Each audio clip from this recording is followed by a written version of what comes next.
இந்த காணொளியை தொடர்ந்து பார்க்கறதுக்கு முன்னாடி மறக்காம தமிழ் ஜனம் சேனலை சப்ஸ்கிரைப் பண்ணிடுங்க. உலகத்தில் இஸ்லாமிய காலிஃபாவை மீண்டும் உருவாக்க வேண்டும், அதற்கு நாம் தான் தலைவனாக இருக்க வேண்டும் என்கிற கனவோடு வலம் வந்து கொண்டிருக்கும் நாடு துருக்கி.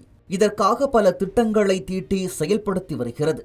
மத்திய ஆசியாவில் அஜர்பைஜானுக்கு ஆயுதங்களை வழங்கி தன் கட்டுப்பாட்டிற்குள் கொண்டு வந்த துருக்கி தெற்கு ஆசியாவில் பாகிஸ்தானுக்கும் ஆயுதங்களை வழங்கியுள்ளது.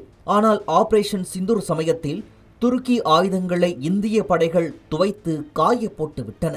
இதனால் இந்தியாவின் ஆதிக்கத்தை குறைக்க பாகிஸ்தான் உடனான உறவுகளை அந்நாடு மேலும் அதிகரித்து வருகிறது. இதனால் துருக்கியை நுறுக்குவதற்கு அதன் ஜென்ம எதிரியான சைப்ரஸ் நாட்டிற்கு விஜயம் செய்தார் பிரதமர் மோடி. மத்திய தரைக்கடல் பகுதியில் வசிக்கும் சைப்ரஸ் நாட்டிற்கும் துருக்கிக்கும் நீண்ட நாள் பகை இருந்து வருகிறது. சைப்ரஸ் நாட்டின் வடக்கு பகுதியை ஆக்கிரமித்த துருக்கி அங்கே தன் சார்பான அரசை நிறுவி வைத்துள்ளது. இந்த நிலையில் மீதமுள்ள சைப்ரஸ் பகுதியையும் ஆக்கிரமிக்க வேண்டும் என்பது துருக்கியின் எண்ணம்.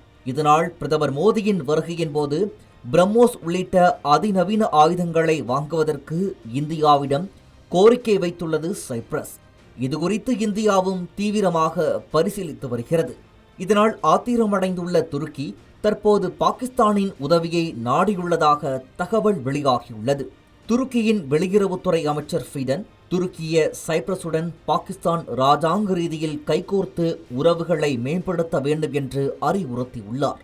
இதன் மூலம் துருக்கிய சைப்ரஸில் பொருளாதார முதலீடு, இராணுவ முதலீடுகளை பாகிஸ்தான் மேற்கொள்ள வேண்டும் என்று துருக்கி எதிர்பார்ப்பதாக சொல்லப்படுகிறது. பாகிஸ்தானே நாட்டை நடத்துவதற்கு காசில்லாமல் திவாலாகும் சூழலில் உள்ளது. IMF வழங்கிய கடன் தொகையில்தான் அரைவேளை கஞ்சியாவது அந்த ஊர் மக்கள் குடித்துக் கொண்டிருக்கிறார்கள். இந்த நேரத்தில் போய் துருக்கி சைப்ரஸில் முதலீடு செய்ய சொன்னால் பாகிஸ்தான் என்ன செய்யும்? அதுவும் இந்தியா போன்ற பொருளாதாரத்தில் மிக வலிமையான நாட்டை எதிர்க்க வேண்டும் என்றால் எவ்வளவு பணபலம் தேவை? தலைகீழாக நின்றாலும் இது சாத்தியமில்லை. தற்போதைய சூழலில் பாகிஸ்தானால் ஏற்றுமதி செய்ய முடிந்த விஷயம் ஒன்றுதான்.